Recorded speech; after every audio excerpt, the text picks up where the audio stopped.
Hi, everybody. Good morning.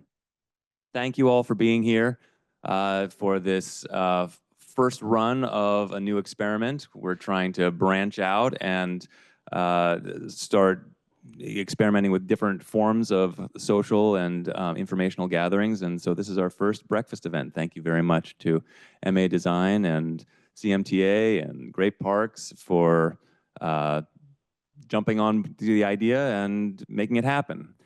My name is Wyatt King. For those who don't know me, I am the director of the Greater Cincinnati 2030 District, a program at Green Umbrella that is focused on supporting decarbonization of the built environment. And I am not going to take up too much of your time. I just want to say very quickly that we're very excited at the district about our path forward and our new vision for our program. We recently rebranded as the Greater Cincinnati 2030 District to reflect the fact that we are now open to building members from across the 10-county service territory that is served by Green Umbrella. So we're very excited about that, taking a program that was historically focused exclusively on downtown Cincinnati and opening it up to the broader region. And I would encourage you to help us get the word out and let people know if they have facilities or if they have an interest in decarbonization projects, energy efficiency, on-site renewable energy, things of this nature. We are all about supporting their efforts in moving down that decarbonization path. So without any further ado, I will turn it over to the main attraction for this morning. And Jessica, take it away. Thank you, Wyatt. I have to talk super close to this thing. Okay. Well, yes, welcome everyone to our Banter Brews focused on decarbonization and wellness. For those of you that might remember, back 5 years ago, almost to the day, we used to have Banter Brews as a happy hour event. And so this is actually our first time, as Wyatt mentioned, bringing it to a breakfast event. And so we're super excited. I'm sorry if you were expecting some alcohol brews this morning, but we do have coffee and tea, which coffee is being rebrewed as we speak. That was very popular. So yes, so today we're very pleased to be up here with obviously Green Umbrella and 2030 District, but also CMTA, Carbon Harvest, and Great Parks. So we hope you are excited and learn something from today. All right, so today we're going to start off by going over just a brief introduction of decarbonization and wellness. Why we picked these two very broad topics to talk about today, we really want to focus on how they interact with each other. We'll cover occupant health and really what carbon does to our health as it's in the atmosphere. We'll transition to talking about embodied carbon and operational carbon strategies. Then we'll kind of zoom out a little bit and look at biochar and its amazing carbon sequestration abilities. Kind of looking more at that landscape, that kind of carbon. And then we'll close it up with some closing remarks and things to think about moving forward. So we'll just briefly intro. So I'm Jess Gloria Stangelo, Sustainability Manager at MA Design. And for those of you that don't know who MA Design is, we're an architecture interior design firm. We cover kind of a whole range of sectors. And we have an office in Columbus and in Cincinnati. And we're increasingly trying to expand our sustainability projects and expertise. So I'm going to pass it over here. It's going to be a little interesting. Good morning, I'm Chris Haymeyer. I am also with MA Design here in the Cincinnati office, and I am a sustainability specialist. Hello, I'm Sam Dunlap. I'm with Carbon Harvest, and I'll talk more about what that is when we talk. I'm Stephanie Bacher. I'm the Sustainability Coordinator for Great Parks. And hi, I'm Colby McConnell. I'm a Building Performance Engineer at CMTA here in Cincinnati. All right, now to walk back over here. Okay. And then, of course, we can't get too far today without thanking everyone that made today possible. I always tend to forget all the effort that goes into making an event happen.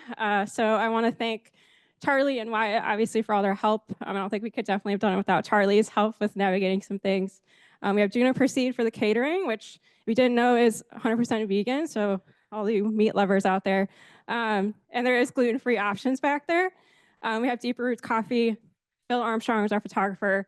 And I personally want to thank all the speakers today because it does take a lot of effort to plan for this and to make this seem sort of cohesive across all of our presentations.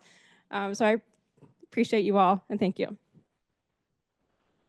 right, so now we're going to start talking about decarbonization and wellness. These are two very big topics, and they're super broad, but super prevalent, right? Like these are increasingly becoming a lot of what the architecture, engineering, and construction industry is being focused on. A lot of times I feel like I hear about decarbonization without consideration for the health and wellness part. So that's what we wanted to kind of really hone in on those relationships today. And we hope you understand that by the end of this, the impact it has on our daily lives and people and our businesses and our communities. And I really feel like sustainability, for us to start getting traction, we have to bring it down to that personal level. And wellness is a great way to do that. And then we hope you learn how you can drive personal change, again, in your personal communities and your business lives, and then really understand how these are going to start shaping our future, because these topics aren't going anywhere. It's just going to be kind of the new status quo as we move forward. All right, so before we get started, I just kind of level set on what does decarbonization mean. That's kind of what I'll be covering, a couple like general topics, everyone kind of understands them, and then these speakers over here will kind of dive more into them. So according to the Carbon Leadership Forum, obviously decarbonization is reducing or eliminating carbon emissions and also mitigating climate change. But this last point is one that I feel like kind of gets forgotten a lot, where it's about capturing and storing carbon in vegetation and in soil. Because really, and I found this quote from Dr. Ayanna Johnson's book, What If We Get It Right? A book about visions of climate futures. I heard her speak at Greenbuild last year, and it was really insightful. But in her book, she has this quote. It's called, "Carbon is the building block of all life. It's just in the wrong place. It's in the atmosphere as methane and carbon dioxide, causing greenhouse gas effect. We need it down in the soil and the living things, not up in the air." And that's kind of the crux of the issue, right? Like, we all need carbon to survive. It's not the bane of all evil. It's just in the wrong spot. So that's a lot what we're going to talk about today. So also, when we start talking about carbon today, we're going to cover kind of whole life carbon, right? So from where it's extracted all the way through the operations of the building to the end of life. A lot of times that's the cradle to grave concept, right? It's going to the landfill, the grave. But hopefully, as we'll start talking about in today's presentation, hopefully we can start getting things to be more of cradle to cradle, right? Like hoping something has a life at the end and it can be something else. So embodied carbon, Chris will talk more about that. We'll start talking about operational carbon items with CMTA. But these are kind of the main concepts today. Another thing we'll hear, scope emissions, or carbon emissions talked about, is in terms of scope 1, 2, and 3. Again, just kind of briefly touching on these. They'll be kind of talked about more throughout our presentation. So scope 1 is direct emissions from all owned and leased properties. This is refrigeration, vehicles. Scope 2 is purchased electricity, all the indirect emissions from how you power your building, and all the emissions that come from that. And then scope 3 is really kind of everything else. It is business travel, how employees get to work, how waste gets to landfill, kind of everything. It's all encompassing anything upstream and downstream that isn't covered in scopes 1 and 2. And really, we keep hearing these things talked about a lot because of corporations and businesses having ESG goals, or environmental social governance goals. So today, we're really kind of focusing on the environmental and the social and how those two work together in various ways. So I'm wrapping up my part, but I want you to think about, as you hear all of their presentations, what if we get it right? What if we get this future of decarbonization with wellness in mind? What if we get that right? What can that look like? So with that, I'm going to pass this to Chris.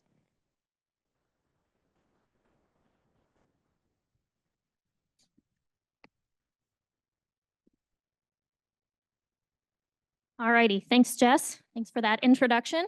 I am going to figure out how I juggle my notes and the microphone and forwarding the slides here, so bear with me. So I will be discussing today, as Jess mentioned, how carbon affects our health and what we can do in the built environment to reduce that impact. Before we dive into carbon-specific items, I'd like to briefly discuss the general importance of occupant health in the built environment. What's the big deal? Why should we care? As we spend more than 90% of our time indoors, you can be sure that buildings are affecting all aspects of our health. Apart from ourselves, the built environment is also shaping our communities and social equity. And wellness goes beyond not making people sick. It means enhancing their experience in nearly every aspect to help them be well. All of these reasons lead to why health and wellness is considered the second wave of sustainability. And while progress is being made for healthier buildings, the truth is that buildings are still responsible for 39% of global energy-related carbon emissions. 28% of that is from operational emissions, and the other 11% are from materials and construction. So while we still have plenty of work to do before most of our buildings are performing better with less energy, the bottom line really is that if we have healthier buildings, we're going to have healthier people. As we noted on the previous slide, buildings and greenhouse gases are significantly affecting our health. We're going to take a few minutes to go over some of these negative impacts, and then we will discuss after that how decarbonization methods can help to reduce that negative impact. To begin, we will talk about physical health. While this is by no means an all-encompassing list over the next few slides, these are some of the heavy hitters. And I know this isn't super fun to talk about, but it's really crucial to understanding why this topic is so important. So bear with me for a few minutes while we talk through some of the unfortunate truths of climate change and its impact on health. Every year, farming and agriculture continue to struggle during the growing season because of abnormal temperatures, and ultimately that cascades all the way down to the consumer. There's also a direct correlation between higher levels of greenhouse gases in the air and an increase of severity of cardiac illness and respiratory disease. Not only this, when there are extreme high temperatures, there are more wildfires. And people get displaced from their homes in the immediate surrounding area, but wildfires also increase the level of PM 2.5 in the air. PM 2.5 is teeny tiny particulate matter. And when we breathe it in, it negatively impacts our lungs. And so that's particularly alarming because of how far all that wildfire smoke can spread. And as we are all aware, extreme weather events keep increasing in frequency and severity. Hurricanes, tornadoes, typhoons. And with higher strength comes an increase in injuries, drownings, and unfortunately more deaths. All of the above, and probably some not listed, can lead to homelessness and hunger. And this is felt heavily in impoverished communities, as they usually have the least amount of resources to recover from the negative effects of climate change. Next, we will touch on mental health. The extreme weather events that I mentioned, they leave people behind in the aftermath, dealing with the loss of loved ones, homes, possessions, and this results in an extreme amount of trauma. High levels of heat can actually result in physiological changes that can cause hormone fluctuations and disrupt neurotransmitters, which can lead to mood disruption, violence, and even aggression. And then geographic displacement and uncertainties that can come with droughts and flooding can all lead to anxiety, depression, and even some PTSD. Okay, this is my last doom and gloom slide. We're almost through this part. Social equity is not addressed often enough when we talk about climate change. Red line districts are typically in urban areas with very little green space, and they're often also located adjacent to industrial areas. These components combine to result in a greater urban heat island effect and a higher level of pollutants due to the adjacency to industrial. In addition, hazardous occupations tend to be blue-collar workers, and therefore less affluent portions of our population are put into dangerous situations more often. Location and lack of green space contribute heavily to climate inequity. Oh, thank you. That was so fancy. All right. So location and lack of green space contribute heavily to climate inequity, but what has even more of an impact is that these communities are also the families that have the least resources to receive quality medical assistance, to try and find a less hazardous job, or to relocate their families if they're in a dangerous location. Ultimately, health considerations shouldn't just be for ourselves, but they should be for the community as a whole. Okay, now we got through the doom and gloom part. Thanks for hanging in there with me. While I know some of that's hard to take in, we hope that this knowledge helps encourage you and drive you to make a difference and ask yourself, what can we do? And as Jess mentioned, what if we get it right? So today, MA will be focusing on ways that we, specifically as designers, can provide a positive impact in the built environment. As we dig in, I'd like to consider this quote by a former Secretary General of the UN. Saving our planet, lifting people out of poverty, advancing economic growth, these are one and the same fight. We must connect the dots between climate change, water scarcity, energy shortages, global health, food security, and women's empowerment. Solutions to one problem must be solutions for all. Alrighty, so our first decarbonization strategy is building layout and programming.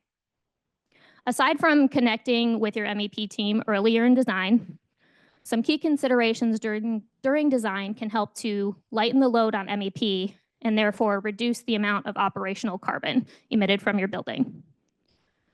Building orientation and shading, thank you, significantly impact the heating and cooling load of a building. Both building orientation and window placement are key for helping with cross ventilation, which can help reduce the cooling load. And HVAC zoning helps keep the heating and cooling where it is most needed. Additionally, coordinating with MEP and schematic design, we can help to reduce the run lengths in the ductwork and how many turns there are, and then there's less force required to move the air through the building.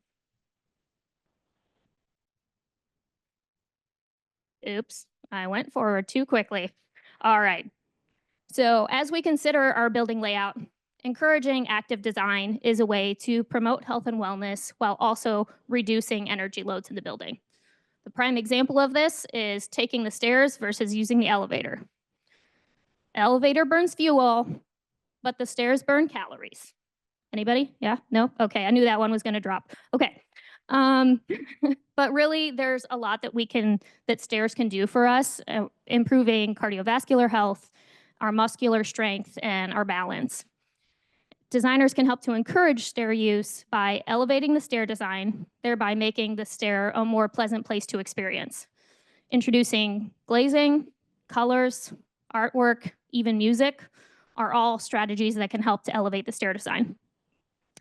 And with elevated stair design, you can help propel people through your building in a way that you just can't experience when you're in an elevator. Our next decarbonization strategy is building envelope. A primary concern for architects and builders is to ensure a tight and thermally efficient envelope.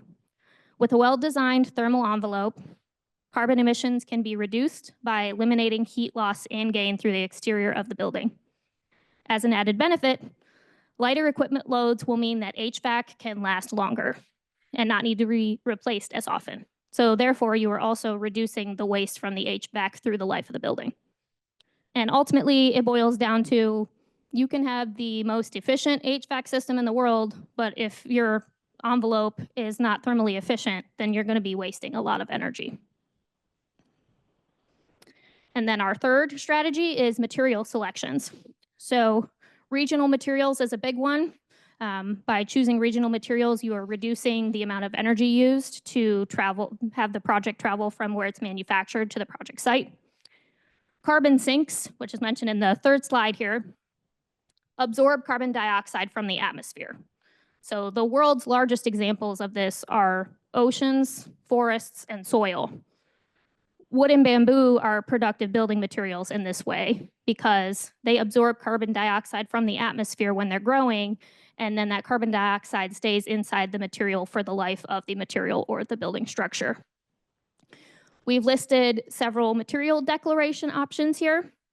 Red list free is a list of chemicals that represent the worst in class substances prevalent in the building industry. Cradle to cradle, as Jess was discussing earlier, aims to minimize a product's environmental impact by making its components reusable or recyclable. And then an EPD, or Environmental Product Declaration report, summarizes the environmental impact of a product throughout its life cycle. With an EPD, manufacturers report third-party verified data that show the good, the bad, and the ugly about the environmental performance of their products and services. And then finally, the FSC, or Forest Stewardship Council, verifies sustainable sourcing of forest products and ecosystem services at every step of a product's life cycle. And then we'll briefly turn here to health impacts. So biophilia is a buzzword that we've been hearing a lot more through the last several years. And that is the idea that humans have a natural tendency to connect with other living things in nature. And so by introducing natural products like wood into our building designs, we can help bring the outside in and communicate with nature while inside our buildings. And then eliminating toxins and harmful chemicals will lead to a reduction in the number of negative health consequences from direct interaction with materials. And then our final strategy is deconstruction and circular economy. Excuse me. The circular economy is a system where materials never become waste and nature is regenerated. In a circular economy, products and materials are kept in circulation through processes like maintenance, reuse, refurbishment, recycling. I know that's a lot of re's in there, and composting. For materials that were not created with the circular economy in mind, which unfortunately is most of the existing buildings on our planet, then we need to turn to reduction. If we reduce the amount of demolition, then we are reducing the amount of harmful chemicals that are released into the air. Demolition often requires the use of heavy machinery, large equipment, thereby directly contributing to carbon dioxide in the atmosphere. But less demolition means reduced exposures to carcinogens, and ecosystems are more stable with less air, water, and noise pollution. It is important to note that there can be a balance between longevity in buildings and healthy materials. While we are trying to reduce the production of concrete and steel, those products can also add longevity to a building and therefore reduce the frequency of demolition needed.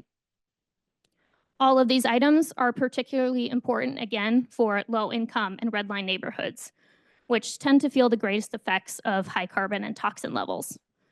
Reducing demolition helps to create parity across the board in our communities. Now that we've learned about mitigating health effects by employing decarbonization strategies, I challenge you to think about your own spaces. How might you optimize your building or space with information you learned today? Whether at work or at home, become intentional about decarbonization and the positive impact it has on your health. And with that, I will now switch over to Colby from CMTA to hear more about embodied and operational carbon.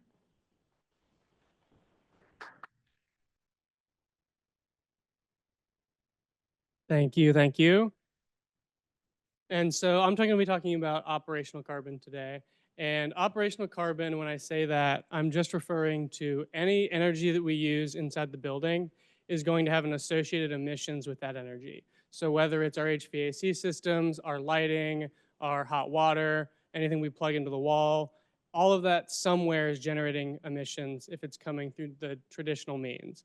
And we break those emissions into two main categories that we already sort of touched on. And the first one is Scope 1 emissions. And Scope 1 emissions are where emissions are happening at your building, from your building, through, typically we're talking about combustion of fuels. So whether it's natural gas or gasoline or propane or diesel generators, anything that if you picture your like evil dark plume of smoke into the sky is happening at your building, that would be a Scope 1 emission. A thing to like sort of tie back to the wellness piece is that when we're combusting things inside of our buildings and inside of our homes, that does negatively impact our health because of the reasons that they're describing. And one statistic that's often cited is that children who grow up in homes that have gas stoves in them are 42% more likely to have asthma than kids who grow up not inside a home with a gas stove. So as someone with a gas stove, that's like the doom and gloom a little bit. But yeah, so then scope 2 emissions are when emissions are happening somewhere else because of the energy use at our building. So almost all the time, we're talking about electricity when we talk about scope 2 emissions. For us to purchase a kilowatt from our power company, they have to generate that kilowatt. And here in Cincinnati, they're burning coal or natural gas to create that kilowatt and then deliver that to us. So what scope 2 emissions are capturing is all of the emissions that it takes to get that kilowatt to our building. Because of this nature, scope 2 emissions are very regional dependent. It depends on how your power company creates electricity or how you create your own electricity, maybe. So when we're going through carbon accounting, the way we count scope 2 emissions are we go to like the E-grid regions, and we in Cincinnati are in the RFCW grid region, and multiply the amount of electricity we use by these factors. And so here in RFCW, we're in the bottom third in terms of worst, dirtiest grids. And that's because we generate so much of our electricity through coal-fired power plants and only now transitioning those to natural gas power plants. So the nice thing about scope 2 emissions, though, is that if we, without having to do any more infrastructure improvements in our buildings, over time, the scope 2 emissions declines because the grid is generating its electricity in cleaner ways. So this is the last 10 years of RFCW's emissions factors. And just over the last 10 years, there's been a 30% reduction in our emissions factor. And that's almost entirely because we've been transitioning out of our coal power plants and turning those into natural gas power plants, which are still greenhouse gases, but are significantly cleaner than the old coal method. So this trend will continue going forward, and it's expected to accelerate as well. So this data comes from the National Renewable Energy Laboratories, and they look across the country at the different utility providers and see when they're expecting new power plants to come online and old power plants to be either decommissioned or transitioned. And they're expecting that over the next 10 years, here in RFCW, we would see a further reduction in half of our current emission rates. And that's a lot of because of the passing of the Inflation Reduction Act in 2022 that has a lot of federal dollars available to utility companies to build more wind and solar, as well as transition to more natural gas plants. So I think it's said, yeah, wind and solar capacity is expected to increase by over 300% by 2030 over the existing values. So again, the reason why we doing decarbonization plans want to do electrification is because once it's electric, without spending any more resources in our buildings and in our homes, we're getting decarbonization over time as the grid cleans up. So now to open it into a little bit of a nuanced conversation around what is better between electricity and natural gas. If we're saying our electricity is a lot of coal and we burn natural gas here, wouldn't that make natural gas better? Maybe. There's a little bit of nuance there. So the way that standard carbon accounting practices go ignores fugitive emissions from natural gas. And what fugitive emissions are is if you don't burn natural gas and it leaks into the atmosphere, that is mostly methane. And when you burn it, it's mostly CO2. And methane has a global warming potential 80 times that of CO2. And the way that we calculate scope 1 emissions is just looking at the emissions from the burned CO2. And we're ignoring all of that leakage. So if you included that leakage, and actually I'll back up a little bit, recent airborne analysis has done flyover scans of thermal imaging to figure out where methane is leaking in our atmosphere. And this study was published at the beginning of this year, so it's pretty new. But they found an average of 2.95% leakage across the United States. And if you included that into the emissions from natural gas, you would have 3 times higher emissions from natural gas than we currently report in our standard practice. So what is better between natural gas and electric? If we go with the standard accounting practice and ignore the leakage, we would find that electricity emits 2 times as much emissions as natural gas per unit of energy. And then if we include that leakage, we would see that electricity only emits 70% as much as natural gas. And it's also going to continue to decline. So even in this first scenario where we're ignoring the leakage, that's expected to have electricity be better just in the year 2033. So we're not that far off from electricity being better, full stop. The other thing to note is that this is not taking into account the efficiency improvements of electric equipment. So when we're operating a natural gas piece of equipment like a boiler, we're going to expect an efficiency of somewhere between 70 and 95%. Whereas with electric resistance equipment, we're going to be at 100%. And if we use heat pumps, we're going to be between 300 and 400% efficient. And so today, heat pumps, even if we're using this conservative case of ignoring our leakage, heat pumps are already better than natural gas. It's only when we're talking about electric resistance equipment does the conversation even get brought up or need brought up. So when we talk about general strategies and frameworks for how we go about decarbonizing our building operation, we kind of break it into 5 main strategies in order of priority. So the first and most important, and really the easiest, is to have a good collection of your operation data. So when are you using energy, how are you using energy, and where are you using energy are all things that as decarbonization planners, as engineers and architects, having access to that data lets us make significantly more effective recommendations that target the actual worst users. So this is talking not just about our building level energy usage every month, which is good to have over a decade. It's good to have that. But when we have equipment that has sub-meters on it, where you can see exactly how much the HVAC is using versus maybe the water heating if you're in a home. If we're able to have sub-meter data, we can really pinpoint where the inefficiencies in the building operation and where can we make improvements for the lowest cost and the biggest bang for our buck.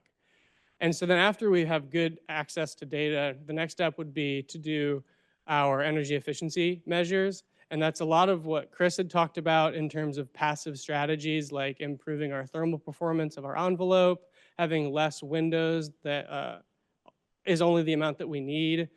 It would also include things like having a more efficient HVAC system where we do energy recovery on all of our ventilation, or we have heat pumps that operate at a higher efficiency, or we have lighting that's all LED lighting that has a lower lighting power density. Those are all strategies that we use to lower our energy usage in total, and therefore that would trickle down to our emission from the building. And then after we do that, and sort of in tandem to the energy efficiency measures, we would be talking about a fuel switch away from natural gas and to electricity. And that's because of what we described when we were talking about scope 1 versus 2. But if we have electric equipment, it's going to, over the life of the building, have a much lower emission factor than the same amount of energy as natural gas. It also lets us do what item 4 is, which is once we have the majority or ideally all of our building energy in the form of electricity, we can do more stuff to offset the emissions from that electricity. So if we use renewable energy for our electricity, that would actually take all of the emissions away from our electricity. So if we had on-site solar that had enough to offset all of our annual energy usage, that would be 0 operational carbon. All it would leave is any bit of natural gas or the embodied carbon. And so if we're able to get renewable energy either from our rooftop or purchasing it from our utility provider in the form of power purchase agreements, green power, renewable energy credits, all of these things would eliminate our scope 2 emissions and leave us just with those scope 1 and embodied emissions. And then number 5 is the very last thing we'll do, which is to offset all of our remaining emissions by purchasing offset credits. And that's why it's last, is because we want that to be the last thing we think about. is we're trying to get all of our real emissions down before we consider offsets just to take care of the rest of it. So when we look at some of those energy efficiency strategies that we see in typical buildings, this is information I pulled from an energy model I was working on for a school. And as MEP engineers, the reason I can get excited about decarbonization is because at least 75% of the building energy is stuff that we are directly impacting by our designs. Space heating, that's a natural gas energy use. So that's 30% is natural gas energy that's being used for space heating. Space cooling, ventilation, water heating, lighting are all things that as MEP engineers we're working on all the time and can try to drive clients and owners to get lower that energy usage, and that would therefore lower our embodied or our operational emissions. So then on the right are some of the energy conservation measures and the quantified impact they have on the total energy use. So if the typical school operates at a 56 EUI, doing heat pumps or an efficient HVAC system, doing an all-electric kitchen and envelope that lowers the cooling load required in the building, having LED lighting, having better controls so that we're only heating when we need to heat and cooling when we need to cool, are all things that can let us get down to these super low EUIs that we see, this is very achievable to offset with rooftop solar, whereas the 56 or 59 EUI is not possible to offset that with solar on your rooftop. So once we get down to such a low energy use, the way that we can quantify that in terms of our whole life carbon analysis is if we look at this graph, which is looking over 30 years for a typical building, our big yellow bars are building the building and doing major renovations on the building. So those are our embodied emissions. And then these blue bars are our annual operations. So the taller version that's in light blue, these are our standard operating building, our standard performing building. And if you tally up all 30 years worth of that standard operation, operational emissions are going to account for 72% of our total whole life emissions. Whereas if we do the strategies we talked about on the previous slide and get that down to a 19 EUI, that would just be 44% of our total emissions, and our total emissions would go down by half. Additionally, if we offset that electrical use via rooftop solar or purchasing clean power from the grid, that would eliminate all of that and get us down to just a quarter of our total emissions of a standard building. So that's just some of the things that we do when we're doing decarbonization planning to reduce our operational emissions as effectively as we can. So that's sort of the scaffolding that we work under. Now we've talked enough about buildings, operational, embodied. I'm going to turn it over to Carbon Harvest in Great Parks to talk about carbon outside and the ways that we can use carbon for good and for effective things in our soil. So, thanks. All right, thank you very much. That was super informative. And we're going to try to tie together a lot of what we've heard already into our piece. So Stephanie and I are kind of tag teaming here. So I'm Sam Dunlap, as I mentioned before, and my company is called Carbon Harvest. And we're here to talk about the partnership between my company, Great Parks of Hamilton County, and the city of Cincinnati, specifically the Parks Department there, to produce biochar. Quick poll, how many folks in the room have heard of biochar? Woo, yeah, all right, nice. That's good. All right, so this is probably older information to most of you, but what is biochar? It's a charcoal-like product that is often made for the purpose of adding to the soil. It was used by indigenous peoples in the Amazon to keep typically nutrient-poor tropical soils fertile for thousands of years, which is no small feat. You know, those soils can deplete rapidly. So it's an ancient technology with modern relevance, and that relevance is growing by the day as people discover more and more powerful uses for biochar beyond the world of soil. Biochar is made through a process called pyrolysis, in which the oils and gases that reside in biomass are cleanly combusted, leaving behind the carbon structure. and it's in a form that resists decomposition for hundreds of years or even longer. So instead of returning to the atmosphere, if a tree is harvesting carbon throughout its lifetime, when it dies and decomposes, that carbon is released back into the atmosphere. By turning it into biochar, a significant portion of that carbon is converted into a form that is recalcitrant and resists decomposition for a long period of time. And that carbon can then be put to use in the physical product of the biochar. So part of the magic with biochar has to do with its highly porous, electrically charged surface, which is great for holding water and nutrients and as a home for beneficial soil life. Equally important is that when produced responsibly, biochar is carbon negative.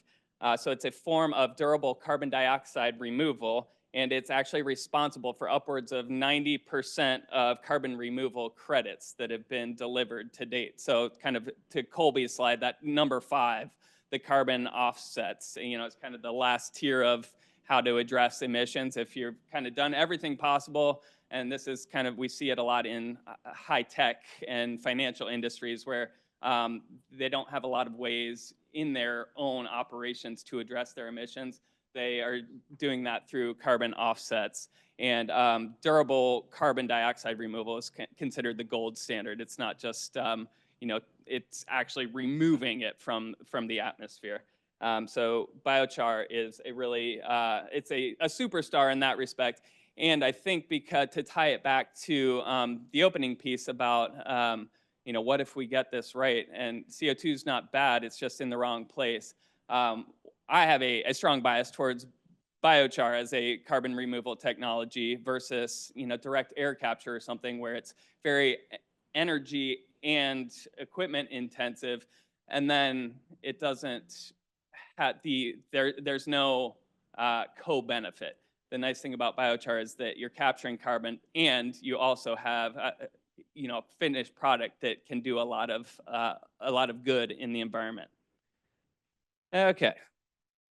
So in 2015, the city of Stockholm, Sweden, developed a biochar project to increase the city's climate resilience and to reduce urban tree decline. They've become pioneers in the urban applications of biochar, which they produce from municipal and residential yard waste. Especially noteworthy are their Stockholm tree pits. This is kind of a depiction of one of those, which are a combined tree planting well and stormwater capture and filtration bed. I'm gonna skip over this slide for a second here. So Bloomberg Philanthropies was a supporter of the Stockholm Biochar Project, and impressed with the results and the potential, they want to replicate it, and they created a grant to make that happen. Oh, we're missing the city of Cincinnati in this slide. Oh, wait. Oh, we got it. There we go. Okay. So Cincinnati was chosen as one of 7 cities in the world to receive a $400,000 grant from Bloomberg to create a municipal biochar project here. So what this looks like is the city sees biochar as one strategy to help meet the goals of the Green Cincinnati plan. We'll take wood chips from the Cincinnati Parks Department. Carbon Harvest, my company, will turn those into biochar. And that biochar will then be taken to Parkey's Farm, which Stephanie is going to talk about momentarily, where it'll be turned into a supercharged soil amendment that'll be used by both city and county parks. And then we'll also have supplemental biochar for sale to generate revenue for the project, and we'll be generating carbon credits, which will be another revenue source for the project. I'll just back up real quickly just for this visualization. This is the equipment that we'll be using to produce biochar. So essentially we've got an oven on one side, a portion of the wood chips goes into the oven to produce heat, and then the 85% of the feedstock comes through this drum, and the heat generated from the oven portion is essentially cooking the wood chips that are coming through the drum, and that's spitting out biochar on the other side. And I'll be back in a minute. We'll take a quick break to talk about our partnership here. Thank you, Sam. So again, I'm Stephanie with Great Parks. I'm the sustainability coordinator. And as a community pillar, Great Parks aims to prepare the region for a bright future. Our partnership on the Cincinnati Biochar project, is this better? Okay. Helps us do that by sequestering carbon with bonus benefits of increasing drought tolerance of trees and improving overall soil health. So this project is an opportunity for our community to lead the way in conservation and will help us work towards our mission of preserving and protecting our natural resources, such as trees. Also, bonus points, Brett, if you know where this picture is. Yeah, okay. That's a giant project that they're helping us with over at our seed nursery, so very exciting. So the creation and use of biochar falls in line with our current sustainability efforts. Pictured here are some examples of those efforts. So in 2017, on your far left there, we brought online our first grant-funded solar installation. To date, we've generated more than 274 megawatts of clean energy. I looked that number up yesterday. It's very accurate. Pretty proud of that. That was before my time at Great Parks, but it still very much produces right now in this moment. We're working on reducing our gas-powered fleet. Fleet vehicles and our equipment. So obviously as a park agency, we've got a lot of mowers and chainsaws and things that we use to maintain our parks. So a lot of those are gas powered. We're moving those to electric where we can, incorporating hybrid and electric vehicles and equipment like chainsaws and mowers. Here you see our Winton Center fleet of hybrid vehicles. In the coming years, we will look to add electric vehicles, of course, electric vehicle charging infrastructure as well. But this is just an example of what we use on our daily basis. Our fleet vehicles are a lot, we move between the parks a lot, so that's more of what we're using our fleet for. We do have F-150s, F-250s, things like that, which don't necessarily work as well in the hybrid model, but EVs are becoming more popular with those types of models. So in this year, we're going to hold 3 electronic waste collection events. This image here is one from our event. The second one we held this year at Woodland Mound. We saw 251 cars, which was one more car than we saw at our Miami Whitewater Forest event. So we are very happy to be involved with Cohen to divert that waste stream from the landfill. And this year we incorporated compost into our signature events. So here you can see what our waste stations will look like. And if you attend any event, most of our events at any Great Parks, you will see some format of this waste station, which includes staff and volunteers helping folks who come up with their waste decide which stream it ends up in, trash, compost, or recycling. So at Parkey's Farm, we have another type of waste. We have 40 horses, we have chickens, we have cows, we have pigs. They make about a ton of manure every day. Currently, actually, I took this picture yesterday. Very beautiful. Horses are always out, and that's at my job. Very fun. Currently, we store our manure in this little storage area here outlined in the black. We've got some runoff concerns as well as storage capacity issues. So through the partnership on the biochar project, we plan to build a new Class 3 compost facility, which will be located in the yellow highlight you see there. This is a tentative drawing, but we'll have a 6-bay system. The facility will house our bedding and manure, which we collect daily while cleaning all of our stalls. We'll have, so that's the large bay on this side. So this is going to be our daily use bay. We're going to have 3 active compost piles in those 3 middle bays. So we will, my idea is to start compost at different, month 1, month 2, month 3, so that we have a regular cycle of compost going on. We will have a bay for biostar storage so that we can add that as we need. And then storage for our finished compost as well, so that our staff and teams can come grab that compost and use it in tree plantings and regular maintenance throughout our park agency. So long story short, Cincinnati Parks and Carbon Harvest will make the biochar. We're going to add it to our manure to activate it, supercharge it, like Sam said, and help create compost more quickly. And then Gray Parks and Cincinnati Parks are going to apply that compost to increase the urban tree canopy and tree count within the parks, all while sequestering that carbon. So Sam, I'll give it back over to you. Okay, so we're like I said, we're tag teaming a little bit here. So just to round it out, just going to try to bring a couple final points to bring it back to the theme of today, which is the wellness. And we've obviously touched on the decarbonization piece, but address that as well. So initially, the city's two main uses for biochar will be for tree planting and stormwater management. This is really where the health and wellness piece comes in. Between combined sewer overflows and overland flooding, we have stormwater issues in our community, and biochar can help solve problems. It can be integrated into green infrastructure practices to make them more effective.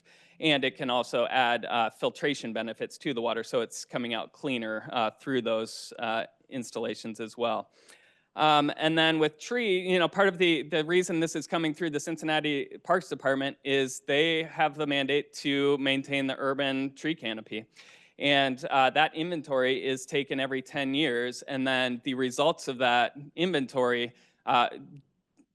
determine what the planting goals are for the following 10 years. So as a city, we have a 40% canopy coverage goal.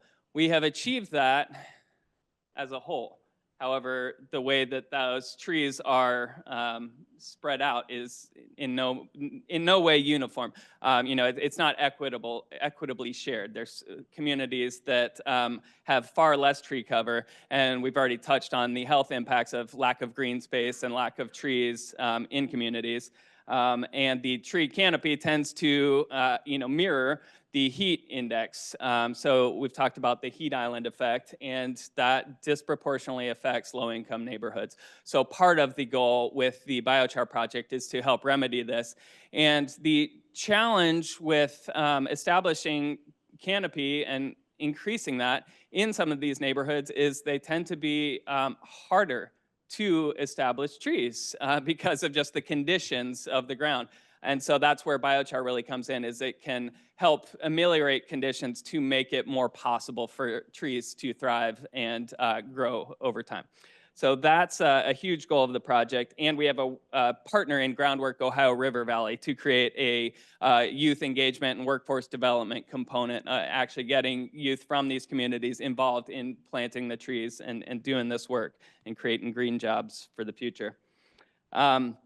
And then finally, we've discussed the fact that biochar is a carbon negative product. And as such, it can be used to reduce the carbon footprint of the applications for which it is used.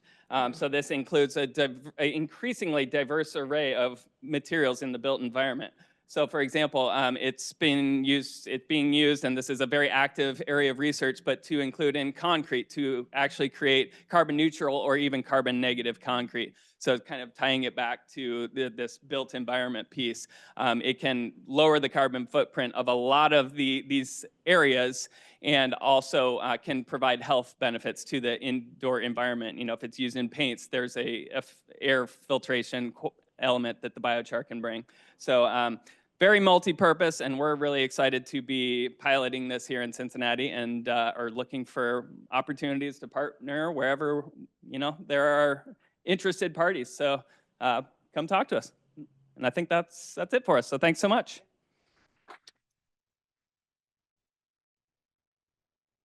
Thank you. All right, we're going to wrap this up here with some closing comments. So today we covered carbon emission impacts on occupant health, talked about strategies for embodied carbon and operational carbon, and also learned the wonders of biochar and carbon sequestration and everything that can entail. So we kind of covered a range of topics, super high level, just kind of hoping to get those thoughts going out there. So I wrap this up with the question of what if we get it right? Decarbonization and wellness, if we really tackle this in our built environment, what can that mean for all of our daily lives, all of our companies, all of our communities? It can really start transforming a lot of things. So I challenge you all to think about how in your businesses and your daily lives, some things that you can start to incorporate to help lower carbon emissions and be mindful of occupant health along the way. All right, so my last kind of comments here is like, so we're hoping this is going to be a recurring event moving forward. It might alternate between a happy hour and a breakfast event, so stay tuned for that. If you have a topic that you think we should cover or partnerships or something, by all means, please let us know for where we start planning the next one. There will be a survey that we're going to send out, so please give us all the feedback so we can modify and change things for the future. And that's all I got. So thank you. We have our contact information up here if anyone wants to get a hold of us. But yeah, thank you all for joining today.